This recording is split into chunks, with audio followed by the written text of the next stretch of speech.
Assalamualaikum warahmatullahi wabarakatuh. Halo teman-teman, kenalin nama aku Lita Kusmaningrum, biasa dipanggil Lita. Nah, di sini aku mau nanya nih sama kalian. Pernah nggak sih teman-teman, kalian ini belajar sesuatu tetapi baru benar-benar paham ketika kalian mengkaitkannya sendiri dengan pengalaman kalian? Nah, jika pernah, itu tandanya kalian ini sedang belajar dengan cara kognitif, teman-teman. Oke, jadi hari ini kita akan menjelajahi dunia yang menarik mengenai teori belajar kognitivisme, yang mana teori ini menempatkan pikiran kita sebagai pusat dari proses belajar. Yuk simak lebih lanjut. Oke teman-teman, yang pertama kita akan membahas apa itu teori belajar kognitif. Jadi, teori belajar kognitif ini menjelaskan bahwa belajar bukan hanya sekedar menghafal atau menerima informasi dari guru saja, teman-teman. Jadi, melibatkan proses internal juga seperti mengingat, memahami, dan memecahkan masalah.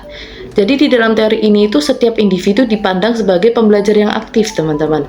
Seperti membangun pengetahuan mereka sendiri berdasarkan pengalaman dan struktur berpikir yang sudah ada sebelumnya. Jadi setiap kita belajar hal baru, otak kita ini sedang bekerja keras untuk mengkaitkan informasi baru dengan pengetahuan yang lama, seperti menyusun makna dan membentuk pemahaman yang lebih mendalam. Oke teman-teman, selanjutnya kita akan membahas mengenai ciri-ciri teori belajar kognitivisme, yang mana terdapat 3 ciri utama, yaitu yang pertama ada belajar adalah proses yang aktif, yang dimana peserta didik ini tuh harus terlibat aktif dalam suatu pembelajaran, teman-teman, seperti bertanya, menyampaikan pendapat, dan memecahkan masalah. Lalu ada ciri yang kedua, yaitu setiap individu tuh unik, teman-teman. Jadi setiap individu itu memiliki kecepatan berpikir dan cara memahami sesuatu yang berbeda-beda. Nah, yang ketiga ada fokus pada proses berpikir, bukan hanya sekedar hasil. Yang dimana artinya itu dalam teori belajar kognitivisme yang penting adalah bagaimana siswa ini memahami dan membangun makna dari apa yang mereka pelajari gitu teman-teman. Oke teman-teman, setelah kita mengetahui apa itu teori belajar kognitivisme dan bagaimana ciri-cirinya, selanjutnya kita akan membahas prinsip-prinsip utama dalam teori belajar kognitivisme ini, yang mana terdapat 4 prinsip utama, yaitu yang pertama ada belajar terjadi melalui proses internal. Maksudnya adalah pikiran kita inilah yang berperan penting teman-teman saat kita sedang belajar. Gitu. Yang kedua ada pengetahuan dikonstruksi sendiri oleh individu, yang mana bukan hanya ditransfer oleh guru saja, tetapi kita sendiri yang mengkonstruksi pengetahuan tersebut.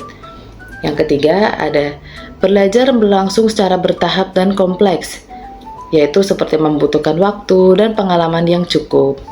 Lalu yang keempat ada transfer of learning, yaitu artinya kemampuan menerapkan pengetahuan lama ke pengalaman yang baru nih teman-teman, atau ke situasi yang baru. Jadi semakin sering kita berpikir dan menerapkan ilmu, semakin kuat juga koneksi antar pengetahuan di dalam pikiran kita. Selanjutnya kita akan membahas nih siapa saja tokoh-tokoh utama dari teori belajar kognitivisme ini. Nah, teori ini tuh berkembang berkat pemikiran para tokoh besar yang luar biasa loh teman-teman. Nah, yuk kita simak satu-satu. Oke, jadi tokoh yang pertama itu ada John Piaget. Piaget ini dikenal sebagai arsitek utama dalam teori belajar kognitivisme, teman-teman. Beliau menyatakan bahwa perkembangan kognitif ini terjadi secara bertahap sesuai dengan usia anak. Oke, ada 4 tahap nih teman-teman. Yaitu tahap pertama ada tahap sensomotorik yang terjadi pada anak usia 0 sampai 2 tahun. Yang dimana di tahap ini anak-anak mulai belajar melalui panca indera dan gerakan mereka. Ya, tahap yang kedua ada tahap praoperasional yang terjadi pada anak umur 2 sampai 7 tahun. Yang dimana pada tahap ini anak-anak mulai berpikir simbolik dan mulai berimajinasi, teman-teman. Lalu ada tahap yang ketiga, ada tahap operasional konkret yang terjadi pada anak umur 7 sampai 11 tahun, yang dimana pada tahap ini anak-anak mulai bisa berpikir secara logis terhadap hal-hal nyata, teman-teman. Nah, tahap yang terakhir ada tahap operasional formal yang terjadi pada anak usia 11 tahun ke atas, yang dimana pada tahap ini anak-anak sudah bisa berpikir secara abstrak dan hipotetik, teman-teman. Jadi itu ada 4 tahap menurut John Piaget mengenai teori belajar kognitivisme. Masuk pada tokoh yang kedua, yaitu ada Lev Vygotsky. Yang mana Vygotsky ini tuh punya pandangan yang unik, teman-teman. Menurutnya, belajar itu bukan hal yang kita lakukan sendirian, tetapi bersama orang lain atau membutuhkan bantuan orang lain. Nah, menurutnya kita belajar ini karena berinteraksi dengan orang lain, teman-teman, seperti guru, teman, atau orang tua. Nah, dari mereka kita bisa belajar hal-hal baru nih yang awalnya kita belum ketahui.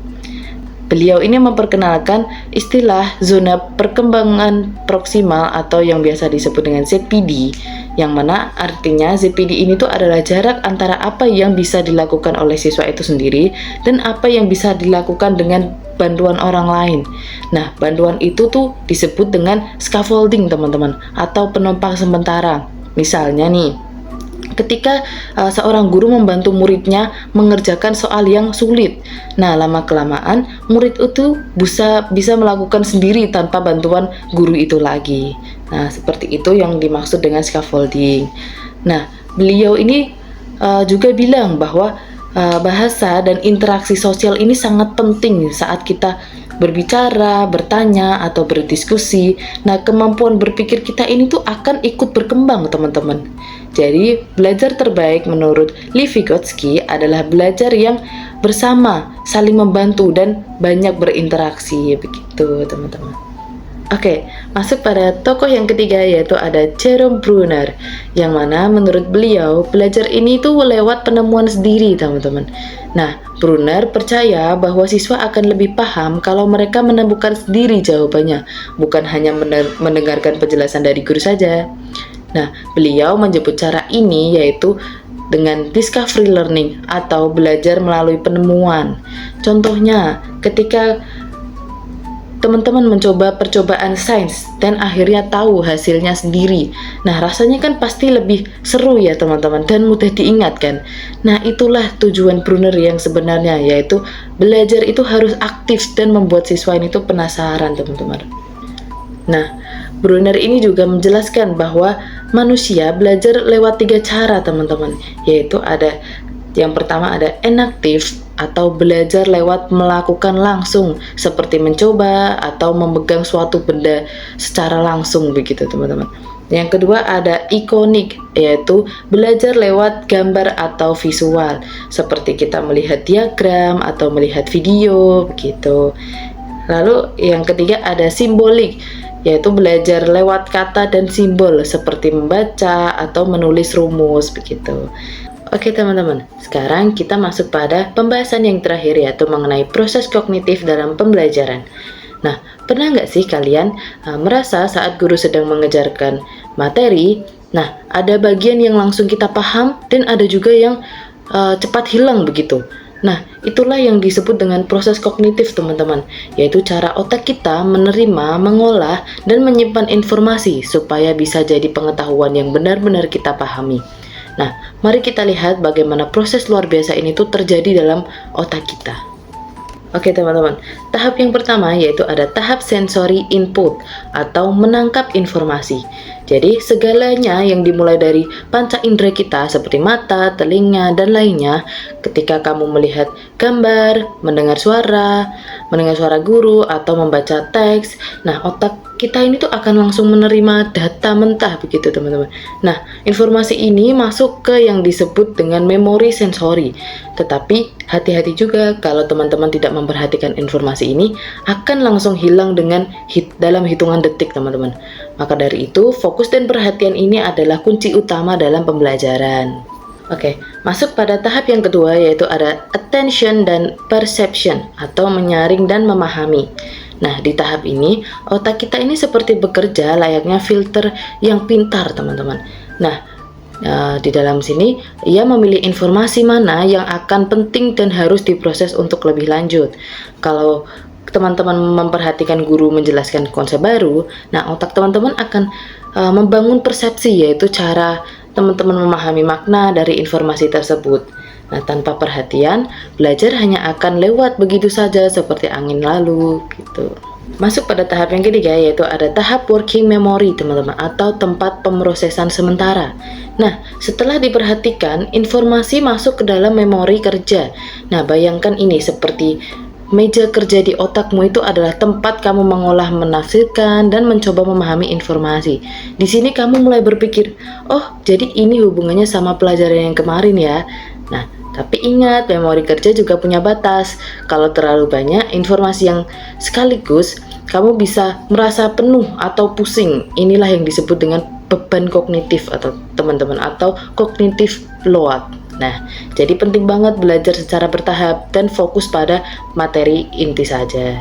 Lalu masuk pada proses atau tahap yang terakhir, yaitu ada tahap long term memory atau menyimpan pengetahuan selamanya. Nah, teman-teman, kalau teman-teman mengulang pelajaran, berdiskusi atau mempraktikkannya, informasi itu akan berpindah ke dalam memori jangka panjang. Nah, inilah gudang pengetahuan yang bisa teman-teman gunakan kapan saja. Kalau penyimpanannya kuat, maka teman-teman bisa dengan mudah mengambil kembali atau retrieval. Ya, informasi itu saat ujian atau dalam kehidupan sehari-hari. Tapi kalau tidak diulang dan dipahami lagi, maka informasi juga bisa hilang dengan begitu saja. Oke teman-teman, selesai sudah pembahasan kita mengenai teori belajar kognitivisme pada video kali ini. Nah, kesimpulannya, teori belajar kognitivisme ini mengajarkan kita bahwa belajar sejati itu bukan hanya sekedar menghafal teman-teman, tetapi memahami.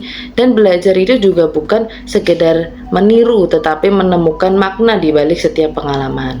Jadi, mari kita belajar bukan dengan kepala yang penuh, tetapi dengan pemikiran yang aktif dan hati yang ingin tahu. Oke, terima kasih sudah menyimak teman-teman. Sampai jumpa di video pembelajaran berikutnya. Tetap semangat dan berpikir kritis ya.